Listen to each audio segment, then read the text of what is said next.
Hey everyone, it's your girl, Sanj. Y'all, welcome back to my channel. It is, well, for me, it's Thursday, almost Friday, so I'm, extra pumped or whatever. But whatever time you're watching this, thank you for watching. Y'all, I am feeling good out here in this bathrobe, sweating a little bit, just a little bit, but that's all right.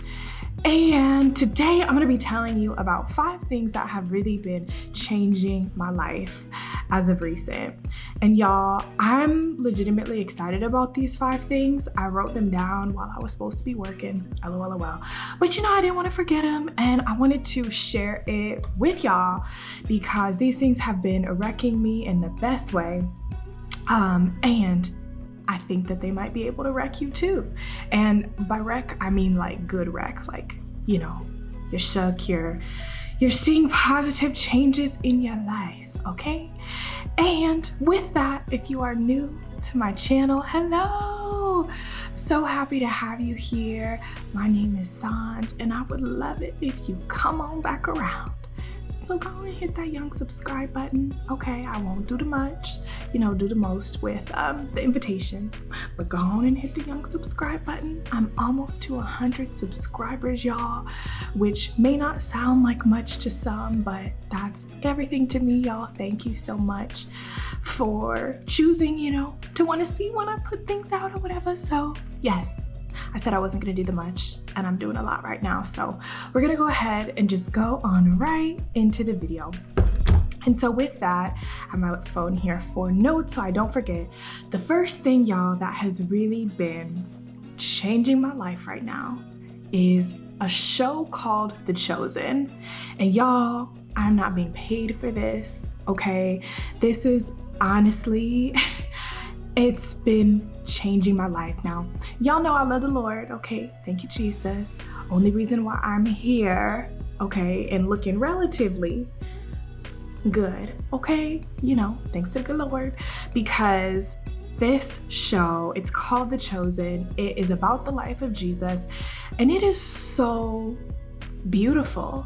Like, how I grew up in the church, so I grew up watching VeggieTales and all these different, things, Bible stories, Prince of Egypt, all of which were really beautifully done and really cool as a kid and as an adult. But y'all, The Chosen is something really special. It has a massive budget, like $10 million budget. They went to such great lengths to make sure it's historically accurate. It's made by Protestant Christians, but there was consultation from a Catholic priest and a Jewish rabbi to make sure that, there's accuracy in representing the elements of Judaism. And it's just so beautifully done. And y'all, I have been falling in love with Jesus all over again. And I can't emphasize enough how whether you're religious, whether you're not religious, no matter where you fall, I feel like you could really get something out of this show and be shook by it. It just makes Jesus and the stories of the Bible really human, which reading it, you don't always, get everything that's happening in the context and what it would have meant to, be called to follow Jesus during that time, right? So it's so cool. It's available. It's on YouTube if you type in The Chosen. I've been watching it in the Chosen app. If you just type in The Chosen on the App Store of whatever phone you have, it's there. And 10 out of 10 recommend. If you watch it, y'all comment back and let me know what you thought, because I have been having conversations with my friends about it and it's just so much fun. So first thing is The Chosen.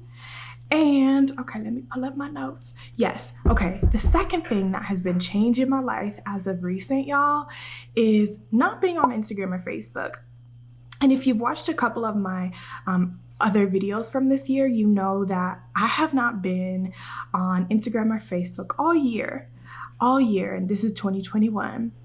And yeah, that it started out because I was doing a fast at the beginning of the year with my church, and just kind of went off social media to focus in more on that. And it just felt so good that I was like, ooh, I like this.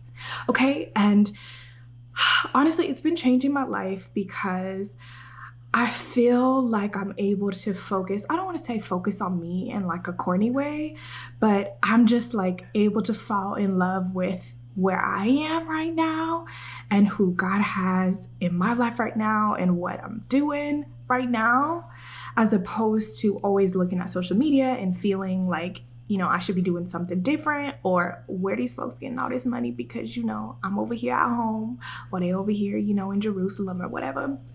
But I, like a lot of people, I feel like struggled with comparison being on Instagram and Facebook, and it wasn't even conscious, right? It was just like subconscious. And some of you may know, I used to actually work in social media, worked as a social media manager, and I found out through working in it that it wasn't in alignment with me. And and specifically Instagram and Facebook, I feel like they weren't really giving anything to me. Right? Like it wasn't feeding me in any way. If anything, it was taking things away and making me feel connected to people, but it was like a false sense of connection, right? Because seeing somebody's pictures on the gram is cool, but like low-key, I'd rather know what's actually going on with you, like text you, call you, hang out, the in real life stuff. And I'm not anti-social media. Obviously, YouTube is social media and we out here, but not being specifically on Instagram and Facebook. I don't know if this is going to be like a forever thing or just a this year thing or just a season thing, but it has really helped to clear my mind and I'm experiencing so much joy. And honestly, y'all, I think that not being on Instagram and Facebook is a big part of that. Also, okay, let me move to number 3, which is a conscious media diet. Y'all, media, and this is coming from someone who works in marketing, studied journalism, like media. When I say that, I'm talking about like news, I'm talking about movies, I'm talking about music, just like all these different things that we consume. I've been really conscious about it lately to choose things that feel good, choose things that are positive, and to just like really filter out some negativity. And y'all know, like, I love my E40, I love my Bay Area hip hop. And sometimes, now I'm married, right? Like, so I don't want to hear about people out here cheating, or hoeing, or all these different things in music, because it can, if I'm not conscious about it, it can just, create some things where, I don't know, where I'm normalizing that. And I don't want to normalize that, right? Because I'm out here, wanting people to have healthy relationships and be committed in them if they choose to be committed, So anyway, that was a side rant. But all that to say, being conscious of what I'm taking in and making sure that it's things that are speaking life, that are just like good, as opposed to a whole bunch of negativity or talking about, a whole bunch of things like I mentioned about the cheating that just aren't in alignment with where I'm trying to go in my relationships or what I'm trying to do right now, has been bringing me so much peace. And y'all, I have been watching like the Great British Baking Show.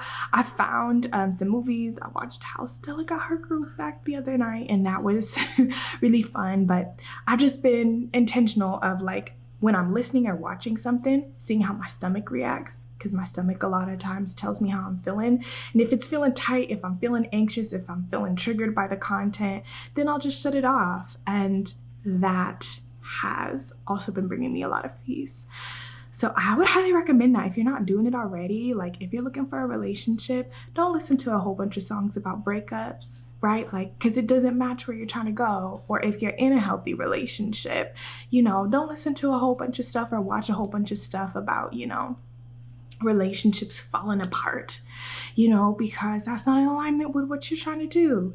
So I don't know, I'm like big about that only because I'm seeing the difference from when I was just like open to everything to when I've been more conscious of what I'm letting come on into my space, okay? Mental and physical, and emotional and spiritual too.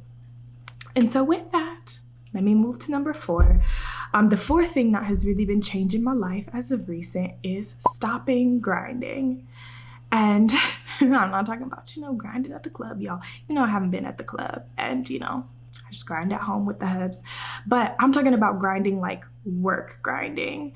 And what I mean by that is I feel like there's this culture of like grind, like work, be productive, especially in like entrepreneurship circles, which I think, well, really, it can lead to you feeling burnt out, but more so, and what was happening with me is I was connecting not so much my worth, but like the value of my day to how much I had produced.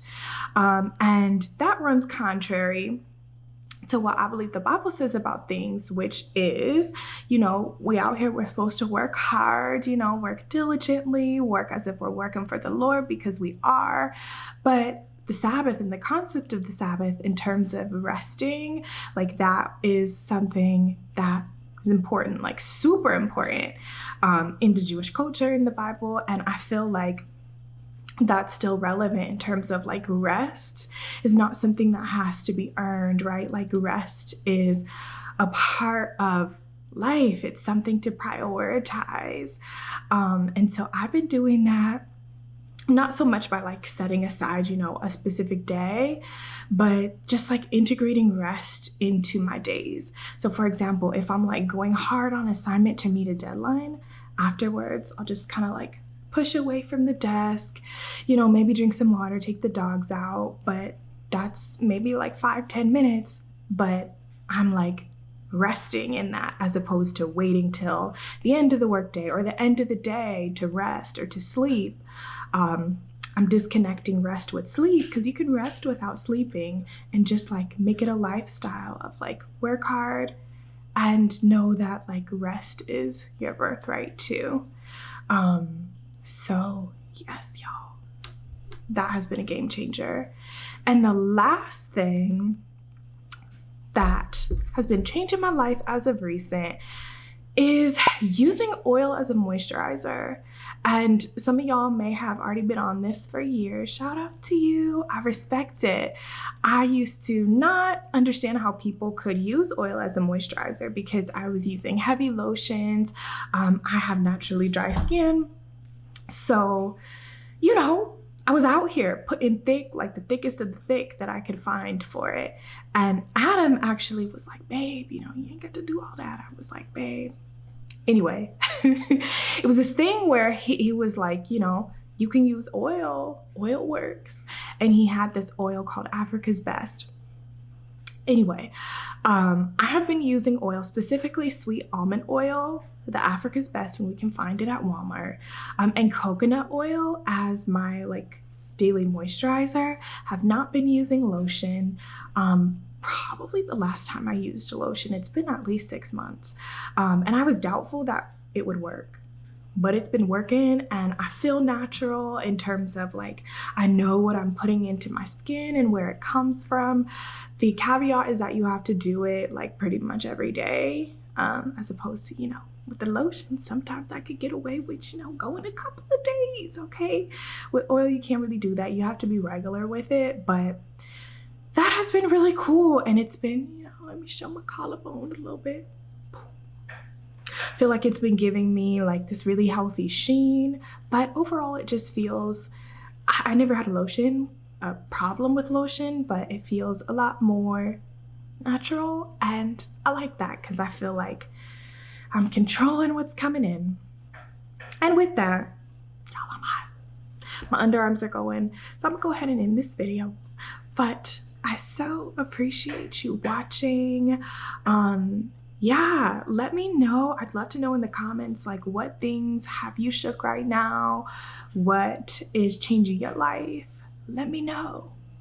Let me know. And until next time, have a great day, night, week, wherever you are. And don't forget to subscribe. Love y'all.